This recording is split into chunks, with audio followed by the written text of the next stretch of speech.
after a couple of weeks of some really, really close games, tie games, coming down to the last possession and the last couple of plays, to continue to work and come up here on a shorter week and take care of business and put together a complete game. To really have fun playing football, to play hard, to be resilient, and after that first drive when they went down the field and scored, felt that our guys really took control of the game and maintained the momentum, albeit that one turnover in the second half. But a lot of big plays, a lot of routine plays done really well, and all in all, just a very complete game, maybe our most complete game of the year. What does it say about this team's resilience that after everything you guys have been through over the last month plus, to come in here today, road game, short week, all that stuff, and pull out a win like this? Well, I think it's more, it continues along the lines of everything we talked about. We don't stray from that. It's continued progress, right? A year ago, that was some tough sledding, a very different, a roster nowhere near capable of sustaining a high level of play. Improved roster, improved systems, improved schematically, improved culture. Now every game is either we're winning it or it's coming down to the wire, right? It's coming down to the last, most of them came down to the last series or so. So continued progress. And then at the end, when your back's up against the wall and you've got a short week and you got to get on the road, just came out. And weather that we're not used to, but that's beautiful weather. I mean, this is as beautiful football weather as you can have. And certainly just appreciate that's a good football team. The coach athletes done a great job with them. But our guys came out and really attacked it schematically, effort-wise, really played hard and played really well. Mario, the offense today was kind of clicking basically after the first drive. Did you see that in practice during the week, and what do you think was so effective today? Well, I think we saw it last week too, right? I mean, last week we get down to the 3-yard line, and now we're scoring 38 last week also. And this week, our red zone plan, we executed it more effectively than we did last week. But the last couple of weeks, showed that, and up and 3 weeks ago we were close. The one that got away from us was at NC State when we had some things in the red zone that were designed to take over a tie game. We didn't get that done. We didn't execute well enough. Today, we're continuing to evolve. Schematically, we're continuing to get more and more comfortable with what we're doing. And more guys are playing really, really hard. And it starts up front. And we were pretty banged up coming in, and guys found a way to fight through and win. And Henry Parrish, he's been kind of banged up for basically the last month or so now. To have him come in and make an impact, just how big is that for him to kind of end the year on a high note like that? Yeah, see, those guys, and that never makes it because obviously I'm very, about injuries, but for a reason. Yeah, he's dealt with a lot, and this was the first week where he was practicing at not 100, no one's ever 100, but 90% plus. And it showed, and sure enough, it showed. And some really, really, really big plays. A lot of guys showed up big today. Tyler Van Dyke, his performance today. Well, I think he played excellent. I mean, what was he, 22 of 36, just about 300 yards, a couple of touchdowns. I thought that some of the best things are the plays that never make the stat sheet, getting rid of the football under pressure, taking off with the football and putting in 2nd and 6 when everybody's covered up and he's under pressure. So he's done a great job. Tremendous credit to him. He's a great competitor, awesome young man, and a really good football player. Mario, you hope to see him back. I guess that's a given, right? Next year, he said I'm not going to comment on that, Susan. Okay. I think it's time to let these guys get their space and breathe. It's only fair and it's only right, and I certainly don't want to speak for anyone or anything.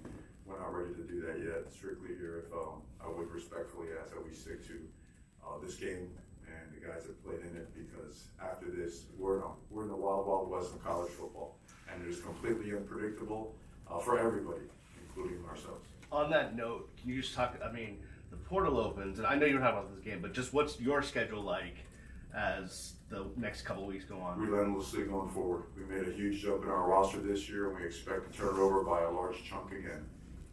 And we don't slow down. Excited about the opportunities that come with it. You're going to gain some, you're going to lose some, and you go full throttle. And every opportunity you have is an opportunity to get better, and that's the way we see it. And I see it that way as it relates to personnel, as it relates to coaches, as it relates to everyone and everything. That's the way this business rolls. The offensive performance today, did you feel like it was trending in that direction as the week went on? And were you able to take, advantage of what BC showed you on defense, or just what led to the offensive output? Well, I think it's been coming. I think last week it showed. I thought it was coming. I mean, it's almost 38 points last week. And then there's been flashes throughout the season. Then there's that 4-game just rut in the middle where we're really we just weren't ourselves. So, like anything else, you adapt. You start finding ways to get the ball in the hands of the right people, or the guys that can do things really well, really focus on what they can do well. Evolve a little bit, create some more opportunities to just make things a little bit less cloudy. Does that make sense?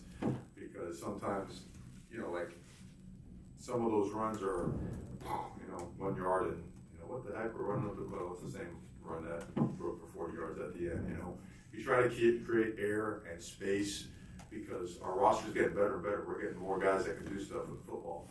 And today was a really good example, just a complete team game. I mean, to see Ahmad Moten get an interception, that's a treat, and my man Popo, what a good player he's going to be. But so many other guys stepped up. Jake Lichtenstein playing through a hyperextended elbow. I mean, that thing, should have seen how swollen that is. He's just a tough guy. See Elijah Arroyo get healthy enough to get someplace. He's not all the way there, but really good game by a lot of the wide receivers. The punter had one shot, to get out there and do some things. Disappointing in the field goal. We didn't block it very well. We didn't kick it very well. But besides that, Andy played great, all touchbacks. Just had the ball for most, I think, 38 minutes. Plus, third down was over 50%. Red zone was at a high clip. So it's how you want to put together games. Those are hard to come by, when you put one together like that. So proud of our guys. Mario, Xavier Restrepo, obviously a big game today, coming off of another big game before. What did you see from him today? I thought the 4th down play was about as big as, calling the guy's number. Cover 0, right? So cover 0, it's, we're going to get there, we're going to hit you. Try to make a play on us, and certainly we did. The 4th down on the first drive and the 4th down on that drive were really difference makers. One put us up 7, or tied us up 7-7. Yep, and the other one was 21. And the other one put us up 28-7. So those things, the first one put us up. So those things right there were they were just critical plays and executed at a really high level. We've been seeing it in practice. You going to him on purpose?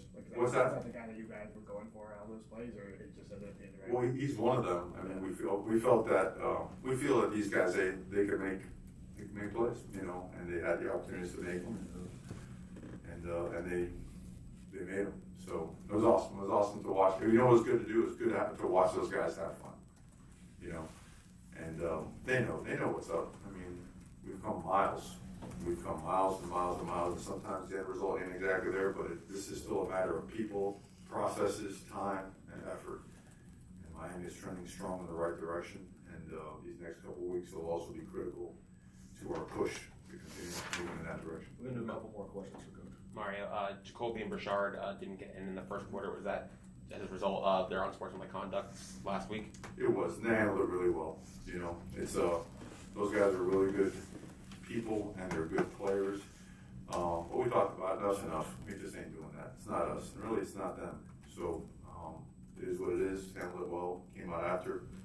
Made some good plays. And then you mentioned I think in your opening statement about the defense, like rough first drive, they come back and do pretty well. Do you think that was maybe just like Boston College, a scripted drive that just worked out well from what they saw on tape, or something the defense was doing that they had to adjust to? I just think football. They have good football players too. That quarterback's a handful now. Castellanos, he could do it with his arm, he could do it with his feet. I don't know what he is. If you took the metrics of how fast he runs and how quick he is, but he is hard to contain now. He is really, even when you know it's coming, he is hard to contain. He can make people miss, and he puts his head down. He churns out extra yardage. That guy, he's an excellent football player. And they got a great staff, Coach Affley and his people. You watch them throughout the course of the year. They didn't go on a 5-game winning streak by accident. Those guys are good football players and good coaches. Mario, the ball Last game, question. this has to propel you a little bit as far as their, get some more get some more optimistic and stuff. For us, I mean, honestly, the kind of guys that we recruit and the way we do this culture-wise, you have to be excited to play football in the parking lot in front of nobody. That's just the way it's got to be. This program, our program, the way that we build it, you can't have guys that, let's say this way, you got to have an unconditional love for football.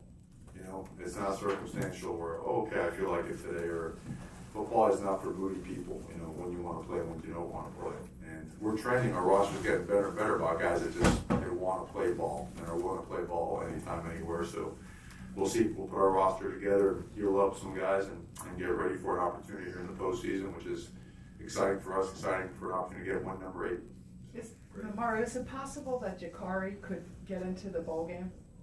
Yeah, I mean, Him and a bunch of other we haven't guys. seen him, so everybody's I asking. know, but we played a good football game today. His time is coming. He's a good football player. I Okay. get you. I know the question. On the weekly, he's a football player. Thank you very much. Thanks, Coach. Okay. All right. Thank you, guys. And happy Thanksgiving and Happy safe travels, Thanksgiving to you. okay? Thank you.